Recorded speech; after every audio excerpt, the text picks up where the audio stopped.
Altos custos com publicidade gera desconfiança na Câmara de Vereadores de Morro da Fumaça. Governador Carlos Moisés faz balanço dos 30 dias de isolamento social em Santa Catarina. Câmara dos Deputados se reuniu e aprovou o texto base do projeto de lei que amplia a lista de beneficiados com auxílio emergencial de R$ 600. Donos de restaurantes, bares e lanchonetes de Criciúma pedem pelo fim das restrições. Presidente Bolsonaro confirma a demissão do ministro da Saúde, Luiz Henrique Mandetta. China, epicentro da pandemia mundial, faz balanço de mortes e contaminações no país. Na Alemanha, a boa notícia: Covid-19 está controlada na maior economia europeia. Professora infectada pelo coronavírus conta sua rotina de isolamento. Cidadã não pôde ter contato nem com os filhos. E na série de reportagens especiais produzidas pelo Departamento de Comunicação da Unesc, vamos saber como o vapor de ozônio ajuda na prevenção ao coronavírus. As principais notícias do dia você confere a partir de agora. No ar pela TV Primavera de Criciúma, Informe Região.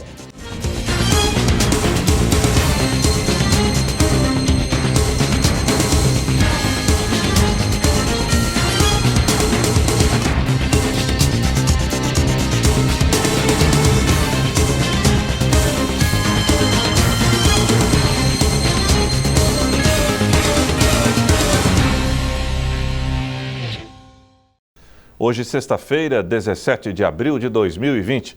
Para você que sintoniza a tela da TV Primavera, uma boa tarde.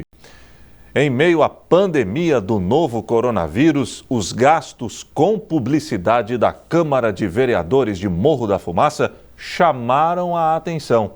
O vereador Antônio Ari de Luca está cobrando do presidente da casa as devidas explicações. Enquanto o Brasil fala em cortar gastos e economizar dinheiro público, parece que a Câmara de Vereadores de Morro da Fumaça vai na contramão. Os gastos com publicidade, que chegam ao incrível valor de aproximadamente R$12 mil, são um exemplo. Em fevereiro, já haviam sido gastos R$9 mil. O detalhe é que, nesse período, apenas 4 sessões foram realizadas pelo Legislativo. Os vereadores da casa estão pressionando o presidente Alisson Félix Bertan a dar mais explicações. Só que o balancete do parlamento foi divulgado apenas para alguns legisladores somente no último dia 15, o que gerou muita desconfiança. Nossa Câmara vem gastando muito, né? Inclusive ficamos parados aí vários dias. No mês de março quase não tivemos sessão e o gasto com mídia foi de R$12 mil e poucos. Então a gente queria saber o porquê desse valor total, né? Já vínhamos questionando, inclusive tinha um pedido para entrar ali um requerimento solicitando cópias de notas fiscais dos gastos de obras de reforma, que a gente achou muito fora da realidade do mercado. A gente estava protocolado esse pedido, não entrou porque foi cancelada às pressas a última sessão, que eu acho que naquela ainda poderia ter sido entrado já o pedido para depois nos responder, mas já cancelaram aquela sessão. E outra dificuldade que a gente está tendo aí também de acesso à Câmara nos últimos dias, a pandemia existe, a gente sabe que existe, mas o protocolo, um setor para receber um documento deveria estar funcionando. O parlamentar dá uma sugestão para que os gastos com os veículos de comunicação não sejam exorbitantes. E outra coisa, essas publicações que estão sendo feitas, que é onde vai esse dinheiro da mídia aí que está exagerado, tem o Diário Oficial que pode publicar lá gratuitamente. Mas a resposta deles é porque ela não aparece. Ou não aparece, mas está cumprindo com o regulamento que tem que publicar. O progressista também não descartou a possibilidade de uma investigação mais detalhada, caso o presidente da Câmara não dê as devidas explicações. Inclusive já existe vereadores aí e algumas pessoas da cidade querendo que seja feita uma auditoria ou uma CPI, que eu acho assim que se o presidente tomar uma atitude mais urgente, mais rápida, não chegaria a ser necessário ser feito isso. Mas ele tem que tomar, porque a coisa está grave, a Câmara tem que se adequar à realidade dos municípios que estão se economizando, e a nossa Câmara, ao contrário, vem aumentando os gastos. Completamos um mês desde que o isolamento social foi decretado em Santa Catarina. O governador Carlos Moisés fez uma análise do período de enfrentamento da Covid-19 no estado. O governador fez um balanço do período de 30 dias em que as restrições no estado estão em vigor. Santa Catarina foi um dos primeiros estados da União a tomar ações mais enérgicas contra o novo coronavírus. Hoje está fazendo 30 dias que nós começamos com as boas práticas, com práticas de isolamento social, e nesse período, inclusive, flexibilizamos algumas práticas, né? Retomamos algumas atividades, começamos antes e passamos aí de forma segura e responsável retomar algumas atividades. Então a gente saiu de fato na frente, os nossos gráficos mostram que nós não tivemos nenhum pico, nenhuma aceleração considerável do número de óbitos, nem de casos confirmados para a Covid-19. Sobre os hospitais de campanha, o que gerou muitas reclamações pelo alto custo do contrato entre o Estado e a empresa que ficaria responsável pela montagem das estruturas, Carlos Moisés confirmou que vai rever a política de contratação das unidades. A contratação, não de um hospital de campanha, como tem sido falado, mas sim agora de 10 hospitais de campanha. Nós devemos fazer uma autorização, obviamente, por demanda, né, da instalação de cada um. É importante dizer que naquela mesmo escopo do objeto, que nós havíamos lançado a licitação anterior, mas fazendo alguns ajustes, obviamente. É importante dizer também que nessa modalidade de pregão, o outro edital foi por dispensa de licitação. Nós estamos tomando aqui uma decisão agora de fazermos um processo de licitação para aquisição dos 10 e não de um só. O governador catarinense ainda anunciou que deverá iniciar um processo de aluguéis de quartos de UTI dos hospitais particulares. O projeto inicial era de 100 leitos alugados. Agora, a intenção é aumentar em pelo menos 10 vezes essa capacidade. Aliado a isso, no dia de ontem, a Secretaria de Estado da Saúde lançou um edital de chamada pública, chamamento público, para contratação nos hospitais privados de leito de UTI. E a gente tem a expectativa de conseguir, aí, nesse primeiro movimento, de 50, quem sabe até os 100 primeiros leitos, que corresponderiam ao leito de UTI, aos 100 leitos de UTI que nós estávamos lançando naquele edital. Agora nós estamos reprogramando isso para não 100 leitos de UTI em campanha. O lado positivo é que Santa Catarina está demonstrando uma boa performance nos casos de pessoas recuperadas da Covid-19. Porém, apesar da estabilidade, os cuidados repassados pelos profissionais da área da saúde deverão prevalecer entre a população. Aqui em Santa Catarina, a notícia boa é que nós temos alta para a enfermaria, pessoas que estavam na UTI e estão indo para a enfermaria. 129 pessoas saíram da UTI e foram para a enfermaria. Hoje nós temos um total de UTI de 98 pessoas e com ventilação mecânica, 67 pessoas. Então, de casos confirmados para Santa Catarina, 926 casos confirmados, esse é o nosso total, e um total de 30 óbitos. A Câmara dos Deputados se reuniu e aprovou o texto base do projeto de lei que amplia a lista dos beneficiados com o auxílio emergencial de R$ 600, já sancionado pelo governo. O texto que partiu do Senado inclui trabalhadores informais como manicures, taxistas e catadores de material reciclável e pode gerar um custo extra de alguns bilhões de reais. Mais cedo, o ministro da Cidadania, Onyx Lorenzoni, durante coletiva, antecipou que o programa do auxílio emergencial será adaptado de acordo com as mudanças aprovadas pelo Congresso Nacional, mas cobrou clareza e foco no entendimento de que o auxílio extra é voltado para pessoas de baixa renda, que mais precisam do reforço durante a crise do novo coronavírus. Ele destacou que, se a lei mudar, o governo irá se adaptar. Na Câmara, a sessão começou sem acordo entre os deputados sobre o projeto de lei já aprovado pelo Senado, que amplia a lista de trabalhadores que poderão ser beneficiados com o auxílio emergencial de R$ 600, sancionado pelo governo no último dia 2. O texto, de autoria do deputado Cezinha de Madureira, do PSD, inclui, por exemplo, manicures, diaristas, pescadores artesanais, catadores de material reciclável, taxistas, motoristas de aplicativo e ainda sócio de empresas que estão inativas e as mães menores de 18 anos. Senhor presidente e demais colegas, nesta oportunidade estamos concentrando nossos esforços para melhorar a proteção social, assistencial para esse período desafiador de emergência da saúde pública que estamos enfrentando, de modo que solicito a compreensão dos novos pares para manter o texto do substitutivo com o ajuste que já falei, feito de forma de subemenda substitutiva que apresento, mesmo reconhecendo o louvável intuito das demais emendas, julgamos que os temas por elas trazidos podem ser debatidos em outras oportunidades.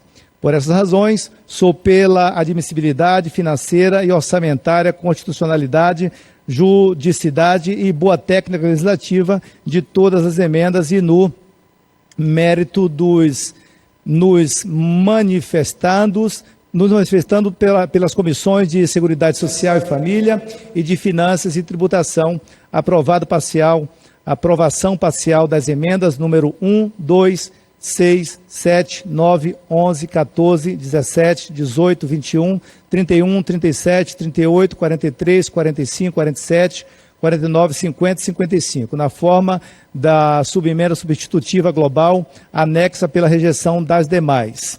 Antes dessa ampliação, a previsão de gasto do governo era de aproximadamente 98,2 bilhões de reais. Com a extensão do programa, esse gasto deve subir para 140 bilhões. Isso porque a proposta inclui, além do pagamento dos R$ 600, a ampliação da cobertura do pagamento do BCC, aquele benefício pago a idosos e deficientes carentes, e também a criação de um programa para empresas manterem os empregos. A visão da equipe econômica é que estender as despesas para os próximos anos deve comprometer ainda mais a situação das contas públicas. Ao fim, o parecer do relator recebeu o apoio de grande parte dos deputados, que falaram da importância de que esse benefício chegue o quanto antes a quem mais precisa. Na verdade, eu havia me inscrito para falar contra a matéria porque havia vários pontos que não atendiam as possibilidades do governo, mas foi construído um acordo e eu quero aqui, inclusive, parabenizar o deputado Cezinho de Madureira, que trabalhou junto às lideranças, conseguiu atender a toda a necessidade do governo, e hoje esse texto que é apresentado, ele mostra um grande esforço do parlamento também, para se fazer presente e ajudar nesse momento tão difícil. Então, na verdade, senhor presidente, embora eu tenha me inscrito para falar contra, eu acabei por mudar o posicionamento e me manifesto favoravelmente ao projeto da forma como se encontra.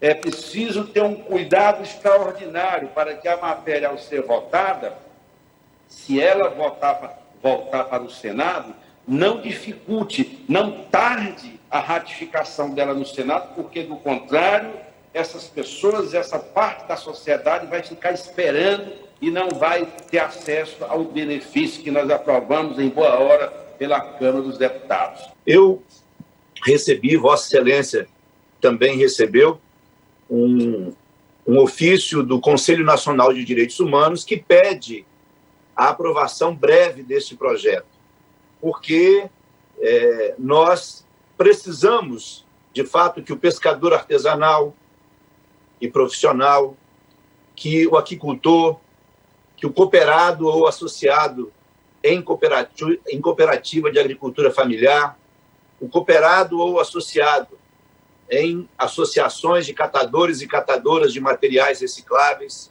o taxista, o mototaxista, o motorista de aplicativo, o motorista de transporte escolar, o caminhoneiro, os trabalhadores das artes e da cultura, entre eles autores e artistas, ou seja, nós precisamos ampliar ao máximo. O Congresso está aprovando um pacote de soluções para a situação emergencial que vivemos, tal como outros PLs e PECs. A seguir, donos de restaurantes, bares e lanchonetes de Criciúma pedem pelo fim das restrições.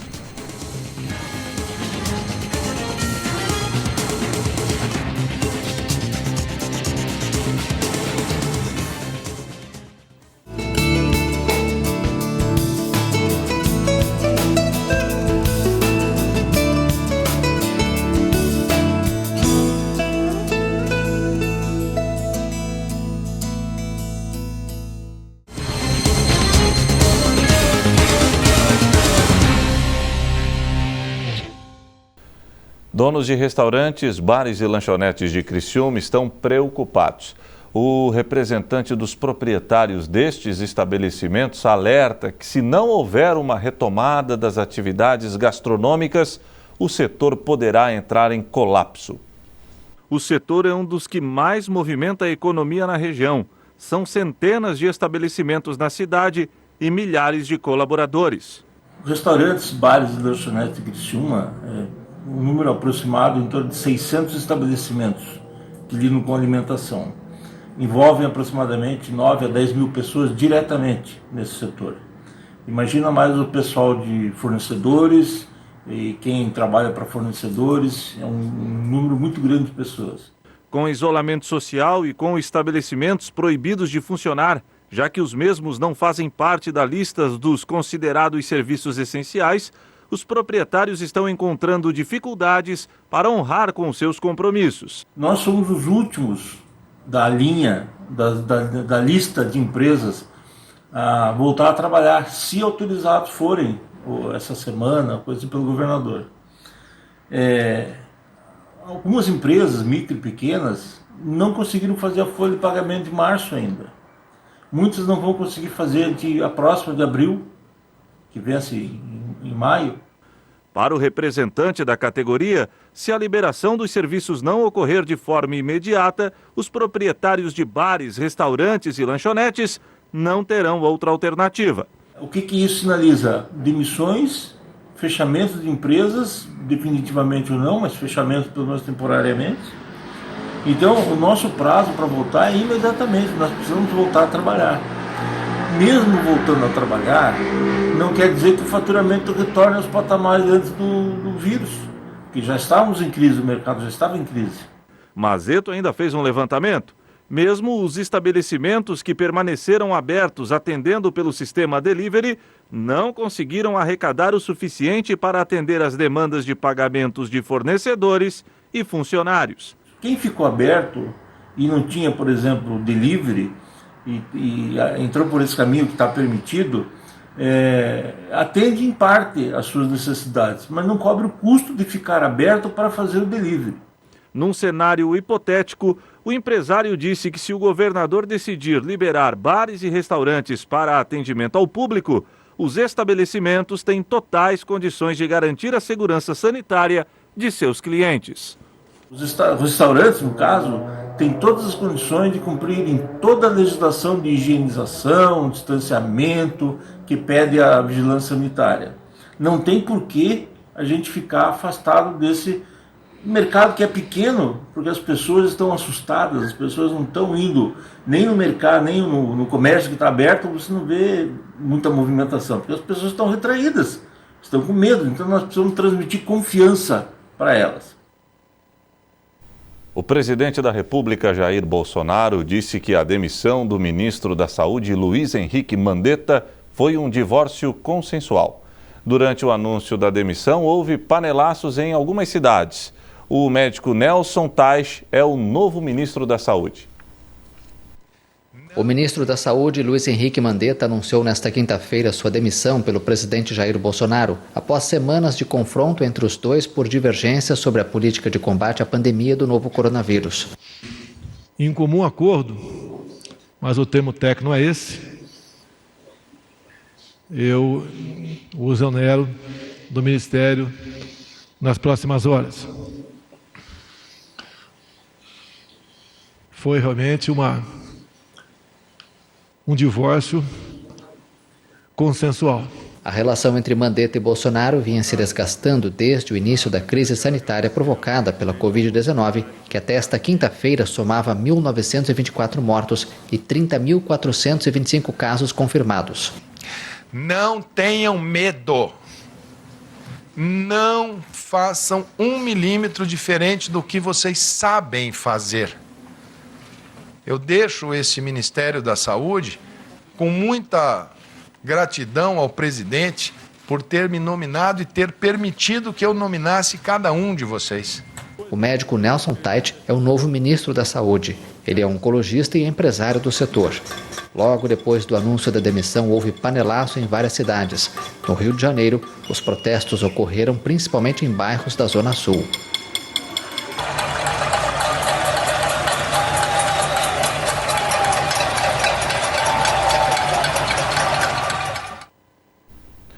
Uma atualização do número de mortes por Covid-19 foi anunciada na China. Os balanços oficiais chineses de contágios e mortes provocados pela doença geram há várias semanas diversas suspeitas, começando pelo governo da maior potência mundial, os Estados Unidos. A China, alvo de suspeitas e críticas pela gestão da crise de Covid-19, revisou os números e anunciou nesta sexta-feira 1.290 mortes adicionais na cidade de Wuhan, marco zero do novo coronavírus. Os balanços oficiais chineses de contágios e mortes provocados pela doença geram há várias semanas diversas suspeitas, começando pelo governo dos Estados Unidos. Até o momento, a China havia anunciado 3.342 mortes e mais de 82 mil contágios em uma população de quase 1,4 bilhão de pessoas. Alguns dias atrás, algumas pessoas nos Estados Unidos acusaram a China de falhar em informar os Estados Unidos da situação em um tempo hábil.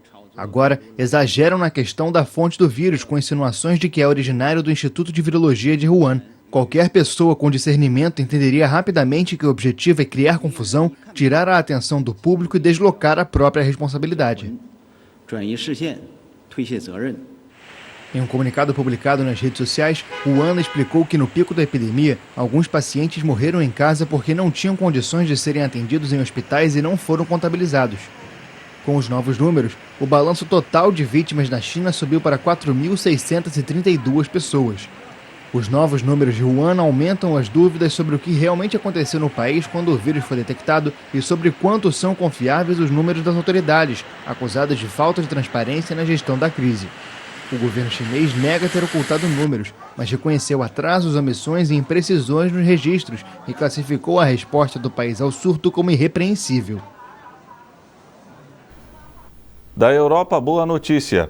A epidemia do novo coronavírus está sob controle na Alemanha.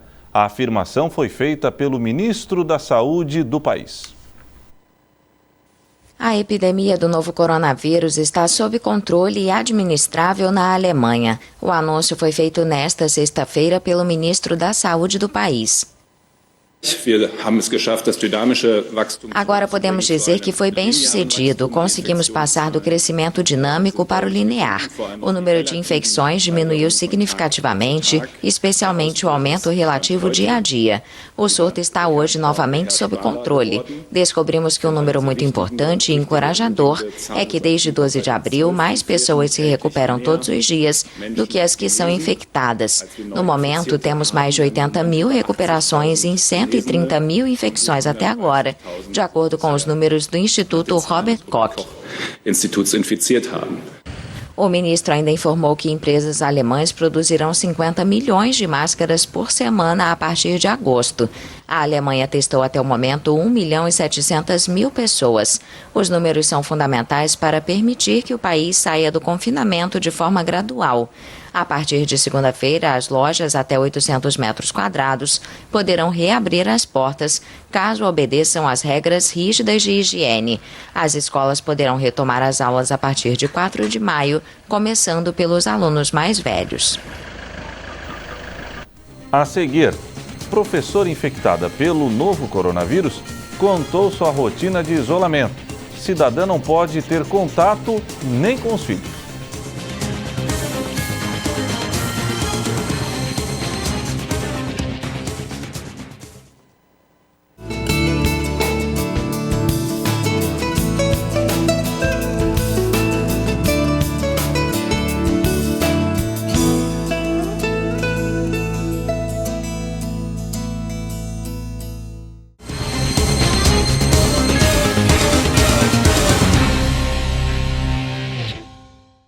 Foram 14 dias trancada em um quarto, presa dentro da própria casa sem poder ter contato com o marido e os filhos.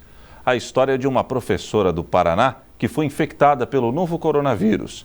Todo o sofrimento foi gravado pela professora em vários vídeos. Ela fez uma espécie de diário do confinamento. Desde o choque ao receber a notícia até a alegria, quando finalmente pôde sair do quarto e reencontrar a família. Conta pra mim, o que está acontecendo? Uma mãe coruja. É? Que mais?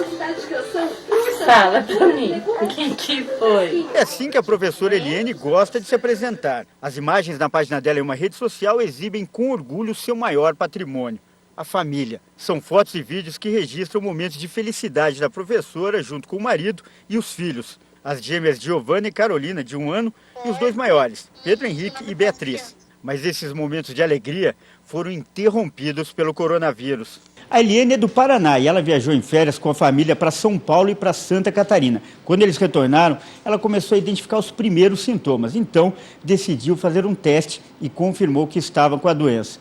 Começava, então, um longo período de sofrimento. Foram 14 dias presa em um quarto dentro da própria casa, sem poder ter nenhum contato com a família. Neste momento, ela resolveu fazer uma espécie de diário do confinamento. E por videochamada, ela contou para a nossa reportagem como foi essa história. Eu registrava tudo que eu estava sentindo, tudo que estava acontecendo, quais que eram meus sentimentos, quais que eram as minhas angústias, os meus medos. O primeiro vídeo foi gravado no dia que ela confirmou que estava infectada pelo vírus. Abatida, ela fala em tom de alerta. Tive a resposta hoje que sou um dos casos em Londrina positivado. Estou fazendo esse vídeo para alertar que todos não saiam de casa. Por favor, fiquem em casa. Os vídeos seguintes mostram como era o contato da professora com o resto do mundo, inclusive o marido e os filhos. Tudo era feito por videochamada. As filhas gêmeas eram a maior dificuldade. Muito novas, não conseguiam entender o afastamento da mãe. A saudade era uma constante ali dentro do quarto. Se aquele quarto falasse, eu acho que ele contaria 1000 histórias. Os meus filhos, a gente só se via pela internet, pelo WhatsApp. Os mais velhos. A minha filha mais velha foi a mais, assim, que deu mão pra gente, pra mim e pro meu marido. Eu posso dizer que ela foi uma bênção na nossa vida nesse momento, porque ela ajudou a cuidar das menores. Tem uma das menores que até agora fica falando mãe, ela não sabe se fala mãe pra mim ou mãe pra ela. Foi difícil.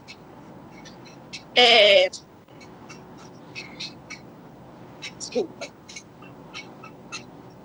É difícil, porque eu sentava de um lado da porta, eu ficava do outro lado da porta, com a mão na porta, e ela do outro lado batendo na porta, me chamando. Então, eu sem poder fazer nada. Eu só rezava, só pedia a Deus para aquilo passar logo, porque eu não sabia quanto tempo mais eu ia aguentar. O período de isolamento coincidiu com uma data importante, o aniversário do marido César, que completou 44 anos. Os dois são casados há 17 anos, mas apesar de não poder ter contato com a família, ela não ficou de fora da comemoração. Esse outro vídeo mostra o marido e os filhos na porta do quarto com um bolo de aniversário. Obrigado! Para mim foi muito difícil estar do outro lado da porta. E não poder tocar, não poder ver, não poder abraçar, não poder beijar, E depois que eu saí do confinamento, conversando com meu marido, ele falou, foi o pior aniversário que eu tive, mas de uma maneira eu senti que estava todo mundo aqui. Finalmente chega o dia 28 de março, o fim da quarentena. Esse vídeo foi gravado momentos antes dela sair do quarto. Os últimos momentos aqui sozinha. E naquela porta ali, ó. Vai abrir daqui a pouquinho. Do lado de fora, o marido e os filhos aguardam com ansiedade e também registram tudo.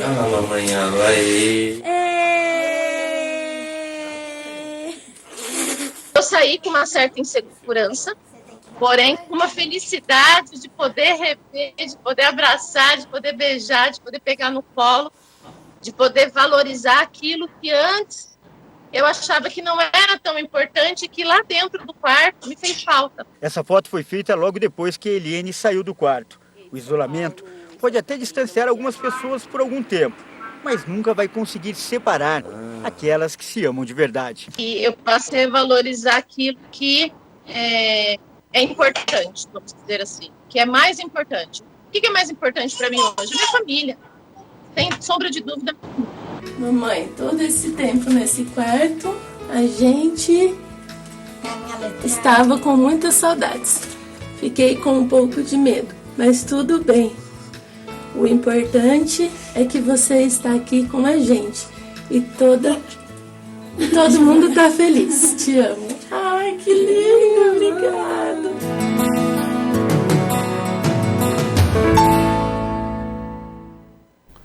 Dando sequência na série de reportagens especiais produzidas pelo Departamento de Comunicação da Unesc, vamos conhecer como o vapor de ozônio ajuda no combate à prevenção do novo coronavírus.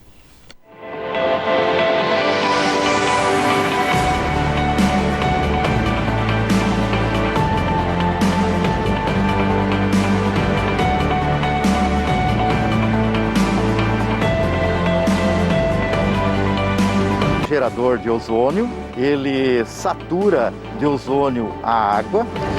A pessoa que vai ser atendida aqui no centro de triagem, ao entrar nessa tenda, ela aciona um dispositivo detector de presença e ele, ao acionar o detector, aciona uma bomba que faz com que os bicos aspersores comecem a funcionar. Funcionando, a pessoa passa, ela recebe uma névoa de água ozonizada. Essa névoa ela fica em toda a roupa e esse período é o suficiente para que a pessoa tenha uma redução bem significativa dos micro-organismos que estavam com ela na roupa, nos cabelos, etc. Essa é mais uma demonstração dessa inteligência que vem da universidade, da nossa Unesc. Portanto, nós vamos continuar fazendo e agora no momento difícil que estamos passando do coronavírus, mais uma vez fomos buscar na Unesc essa parceria que nos dá uma condição de mais tranquilidade nos ambientes, não só de trabalho, mas também onde as pessoas passam, fazendo esse tipo de atendimento. A gente já tem resultados preliminares, né? Nós estamos hoje realizando a segunda coleta nos ambientes e os primeiros resultados indicaram bons resultados. Excelente seria acima de 90% de redução, bons resultados vão de 70% a 90%. Então é essa faixa que a gente está conseguindo na redução dos micro-organismos.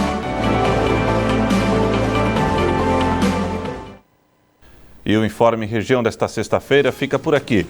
Voltarei amanhã, no finalzinho da manhã, com o Boletim Primavera. Para você, uma boa noite de sexta-feira e um bom final de semana.